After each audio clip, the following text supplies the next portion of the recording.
Hey, hello, good morning, guys, and this is Corning with Gautam, and today we will be doing Unit 6, Lesson 11, Traversals Practice. So, let us dive in.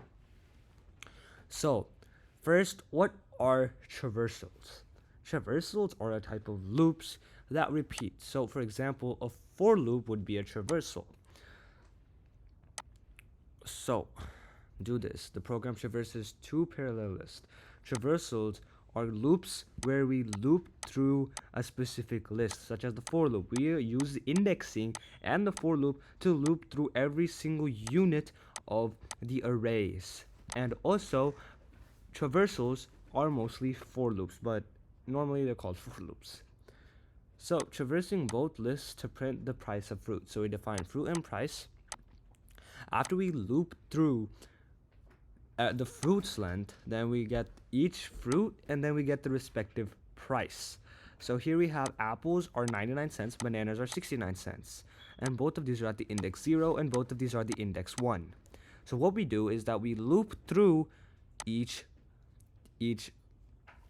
component. So basically we start with I equals 0, and then while I is less than the length, so we keep increasing I until we reach the length.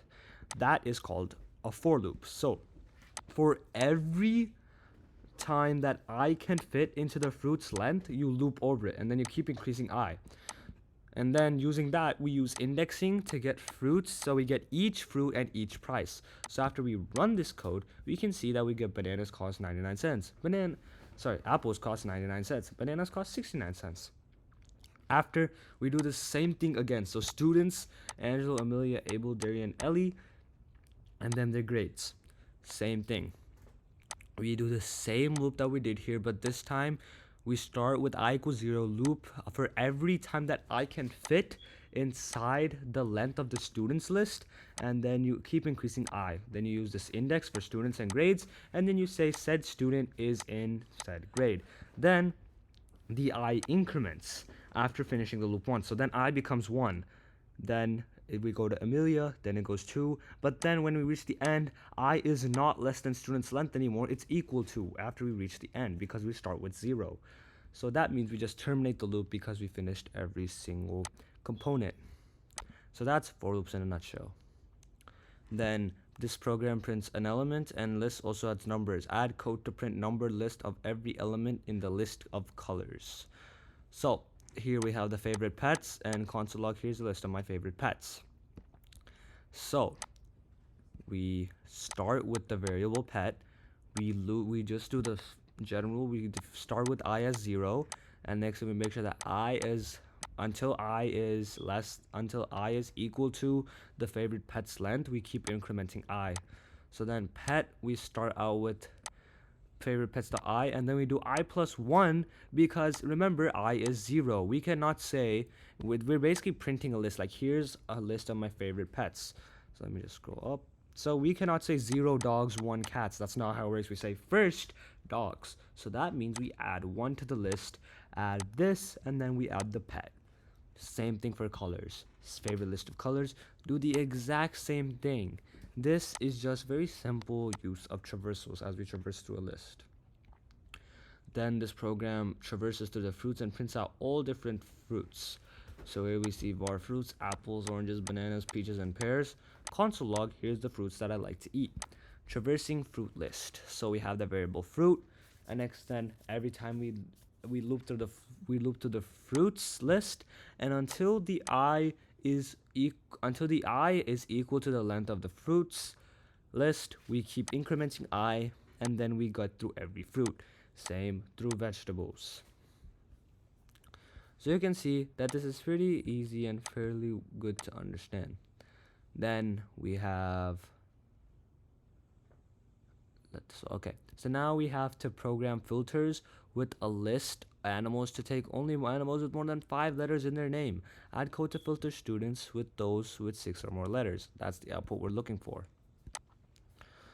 So let's just look at this. So we create the list: alligator, bird, cow, all these animals. Then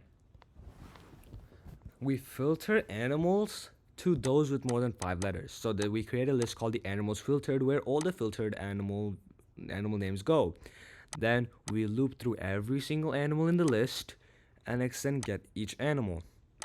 And then we check that if the animal dot length is greater than 5. Dot length works over here because these are strings. The length is basically how many characters. So if the length is greater than 5, then we append the animal into the animals filtered list.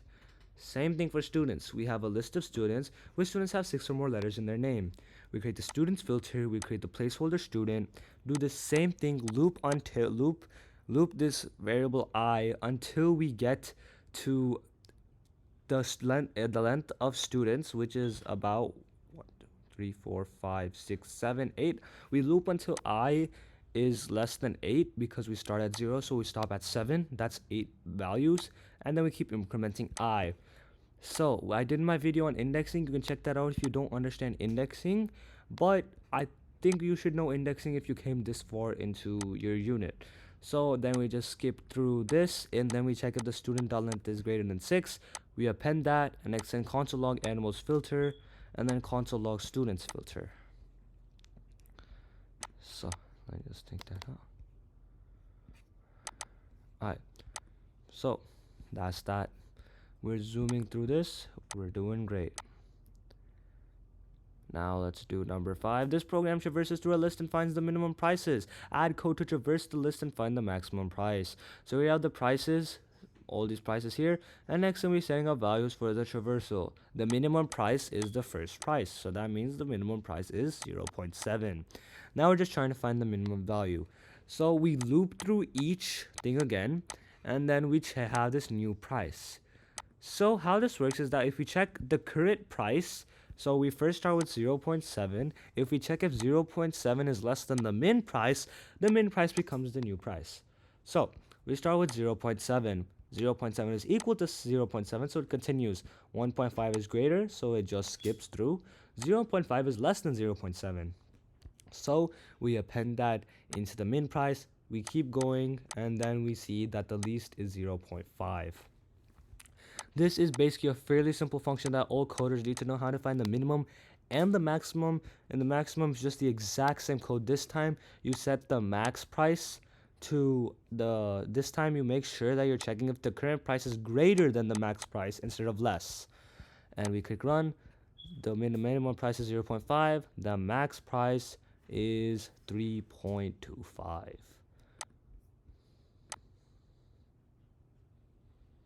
Same thing over here, we basically filtered through it. So traversals are very useful for filtering. So then we do get the state list. So now let's just go through our data real quick.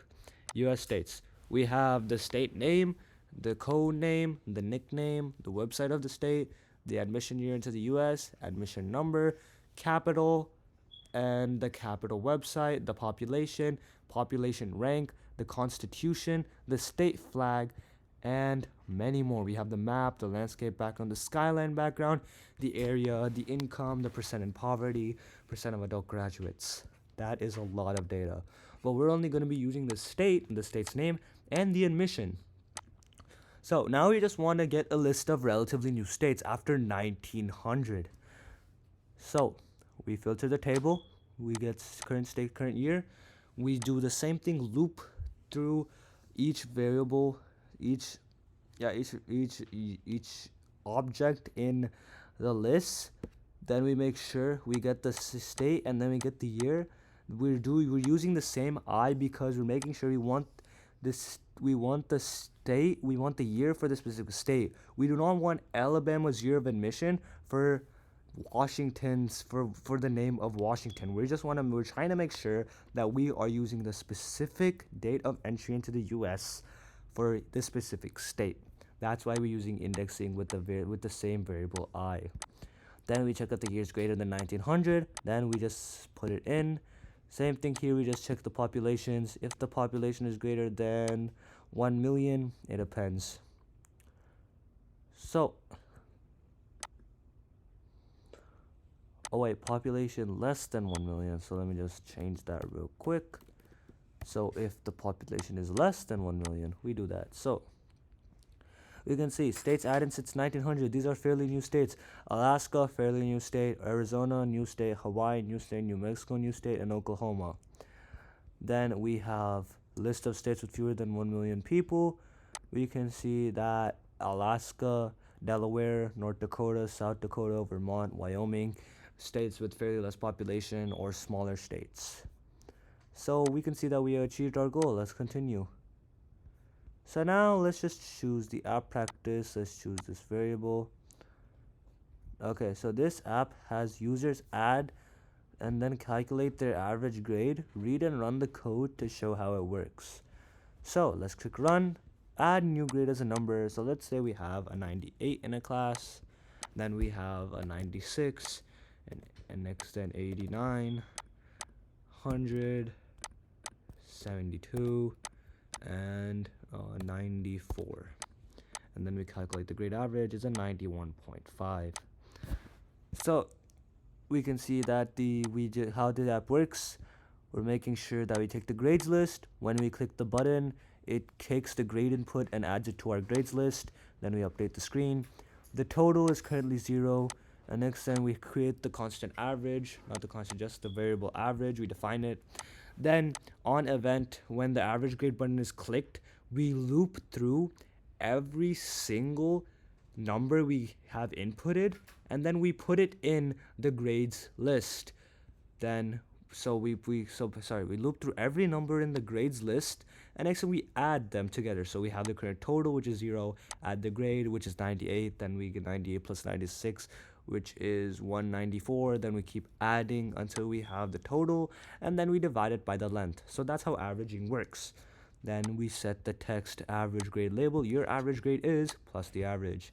Then the function update screen basically makes sure that every time a button is clicked, the screen is updated. So let's try that again. Let's see. We have 100, 100, 90, and then 99. We have a 97.25. So that's it. Let's finish.